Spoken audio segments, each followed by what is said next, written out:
আসসালামু আলাইকুম গাইজ। তো আপনারা সবাই ভালো আছেন? আলহামদুলিল্লাহ, আমিও মোটামুটি আলহামদুলিল্লাহ ভালো আছি।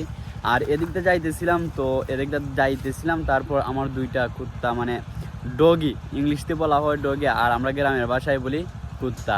এই দুইটা সাদা কুত্তারে দেখে আমার খুবই ভালো লাগছে, আপনাদেরকে আমি দেখাই।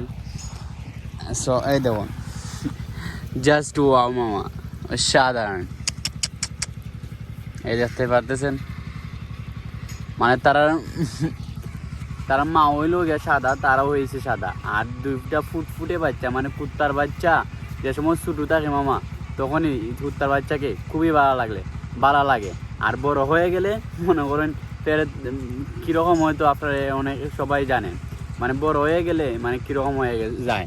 আর এই দেখুন, তারা আমার দেখা চলে যাইতেছে। এই দেখুন ফুটফুটে বাচ্চা, ও আমার কাছে খুবই ভালো লাগে। ওই যার একটা,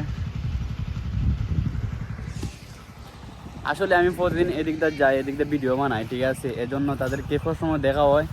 আর আজকে ভিডিও বানাই ফেললাম আপনাদেরকে দেখানোর জন্য। তো দেখতে পাচ্ছেন খুবই সুন্দর কুত্তার বাচ্চা, শুরু থাকতে সময় খুবই সুন্দর লাগে।